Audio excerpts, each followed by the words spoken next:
हुआ था।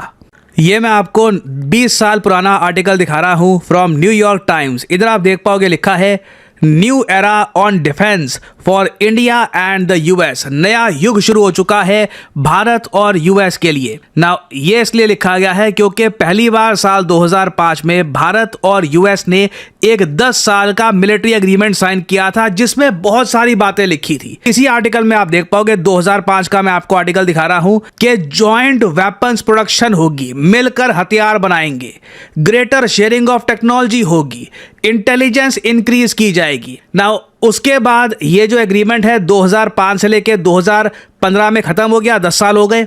फिर 10 साल बाद फिर से इसको साइन कर लिया गया।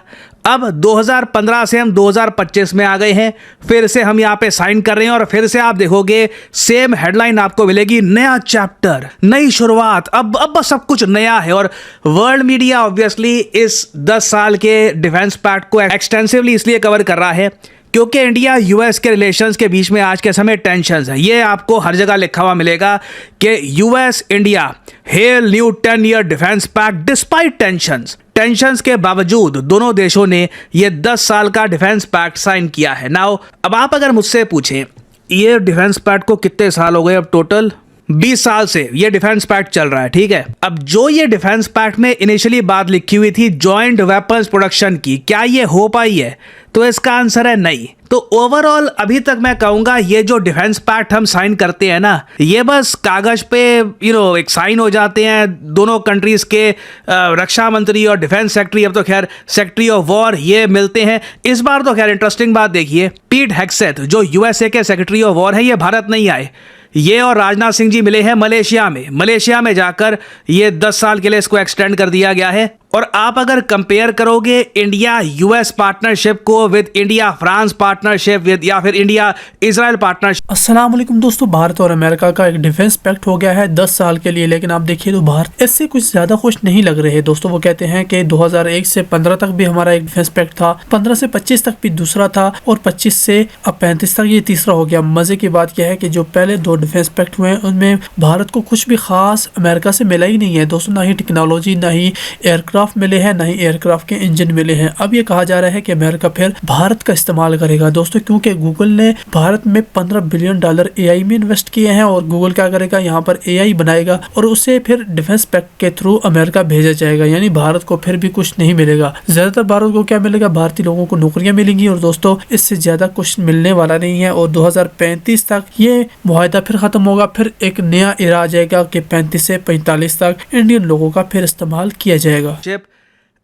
एक इंटरेस्टिंग बात यह है, इजराइल के साथ भारत आज के समय मिलकर वेपन्स प्रोड्यूस कर रहा है, रशिया के साथ मिलकर भारत वेपन्स प्रोड्यूस कर रहा है, इवन फ्रांस के साथ भी बात चल रही है कि हम बहुत सारे डिफेंस प्लेटफॉर्म्स मिलकर बना सकते हैं। यूएस के साथ मिलकर आज तक हमने कुछ प्रोड्यूस नहीं किया है, ये एक मैं कहूँगा डिसअपॉइंटमेंट रही है। और चलो एक एडिशनल इन्फॉर्मेशन मैं ये भी दे देता हूँ, ये जो 10 साल का डिफेंस पैक्ट है ये ऐसा नहीं है कि सिर्फ यूएसए के साथ हम करते हैं। भारत के ये 10-year डिफेंस रोड मैप्स आपको यूएस के अलावा Israel, Russia, UK, even Vietnam के साथ एक लॉन्ग टर्म डिफेंस पार्टनरशिप की बात की गई थी साल 2030 तक, उसमें 10 ईयर वाला एंगल नहीं है। मगर फ्रांस के साथ आप अगर देखो, फ्रांस के साथ हम 10 साल नहीं, हमने सीधा एक डिफेंस को लेकर रोड मैप बनाया है 2047 तक। फ्रांस तो कह रहा है कि हम आपके साथ जो जॉइंट प्रोडक्शन करेंगे ये बाकी किसी भी और कंट्री के साथ इंडिया नहीं कर रहा होगा, ये और ही लेवल की होगी।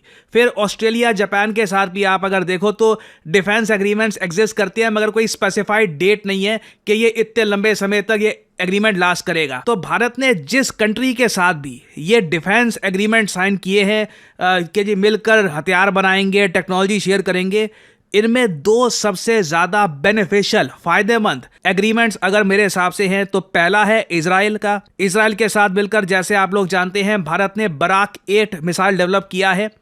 उसके अलावा रशिया के साथ जैसे आप लोग जानते हैं हमने ब्रह्मोस मिसाइल डेवलप किया है जो हमने बाकी कंट्रीज को बेचा भी है। फिलीपींस को इंडिया और रशिया ने एक मिसाइल जॉइंटली डेवलप करके बेचा है। ये है एक जेन्युइन प्रोग्रेस। जब इंडिया और यूएस ऐसा कर पाएंगे जैसे बराक 8 है या फिर ब्रह्मोस है या फिर इजराइल के साथ मिलकर हमने जो बहुत सारे अभी ड्रोन्स बनाने स्टार्ट कर दिए हैं, जो जब तक इंडिया यूएस वहां तक पहुंचते नहीं है ना, कुछ आप कह लीजिए ग्राउंड पर ज़्यादा कुछ आगे तरक्की दिखेगी नहीं।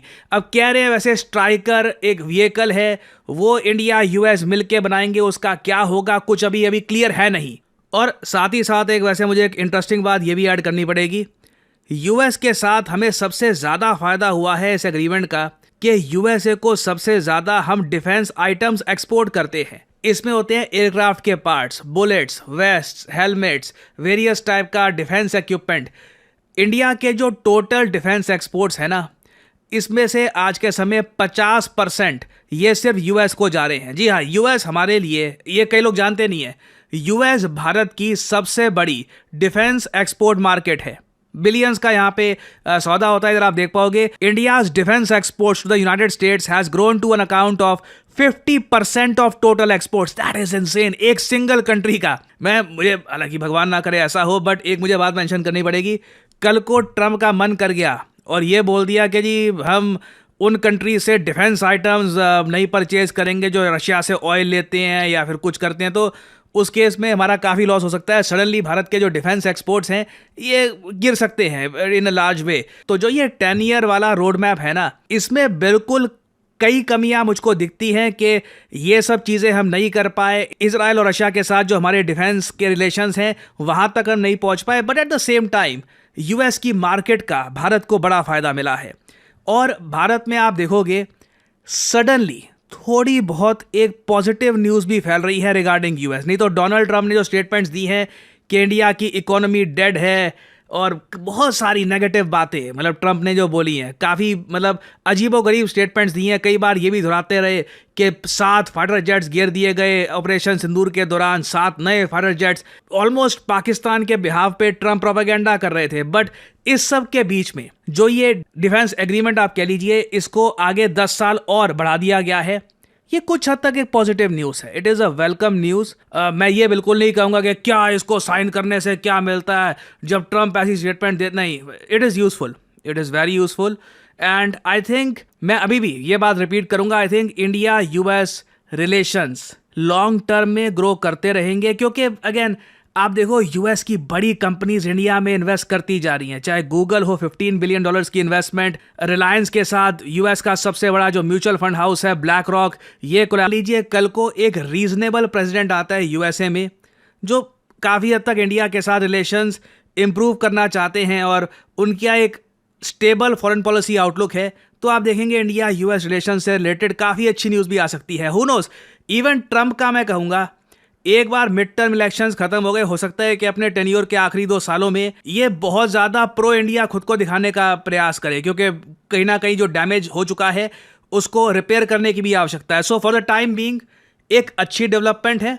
इसके जो प्रोज एंड कॉन्स हैं दोनों मैंने आपको बता दिए हैं। बट क्या हम यहाँ पर ये कह सकते हैं कि अब चाइना को रातों में नींद में नहीं आएगी कि इंडिया और यूएस ने 10 साल का डिफेंस फ्रेमवर्क साइन कर लिया है? Not really. पहली बार नहीं हो रहा, बहुत बार कर चुके हैं। I mean